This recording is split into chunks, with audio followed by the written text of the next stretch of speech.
খেলা জমে গেছে ভাই, খেলা জমে গেছে। একেবারে খেলা জমে গেছে। মানুষকে ভয় দেখানোর জন্য মিল্টন সামন্তের কার নাম নিতে জানেন? আমাদের সাধারণ সম্পাদক ওবায়দুল কাদের সাহেবের। কথায়, কথায় নাকি উনি মানুষকে ভয় দেখাতেন। উনার শক্তির উৎস নাকি ওবায়দুল কাদের সাহেব।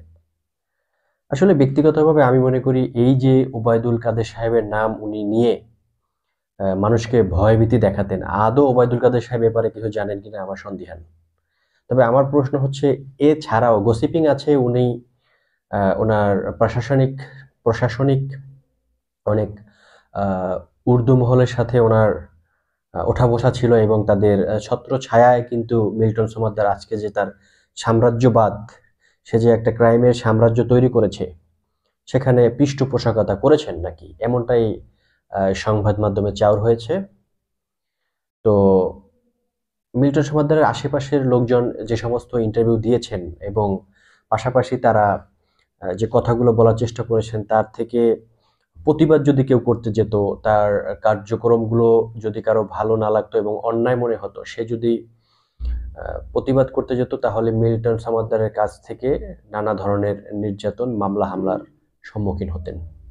এটা প্রায়শই দেখা গিয়েছে এবং বিভিন্ন ইন্টারভিউ সংবাদ মাধ্যমে উঠে আসছে। মিল্টন সমাদ্দারের আশেপাশের মানুষ কিভাবে নির্যাতিত হয়েছেন।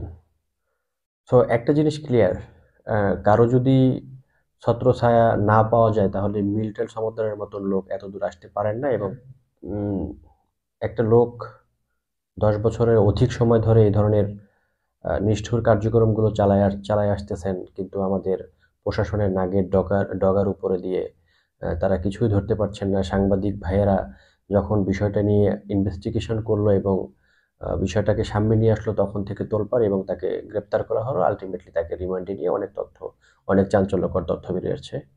বিষয়টা এখনো প্রক্রিয়াধীন। হয়তো সামনে আরো অনেক তথ্য বেরিয়ে আসবে। তবে আমার প্রশ্ন হচ্ছে এরকম মিল্টন সমাদ্দার একজন হয়তো আ সামনে আসছে। আরো এরকম মিল্টন সমাদ্দার আরো বাংলাদেশের আনাচে-কানাচে অনেক ছড়িয়ে ছিটিয়ে আছে। প্রশাসনকে আরো শক্ত হাতে এই বিষয়গুলোকে হ্যান্ডেল করতে হবে এবং তাদের প্রত্যেককে ধরে আইনের আওতায় আনতে হবে। সো এরকম মিল্টন সমাদ্দার যেন আর উত্থান না হয়।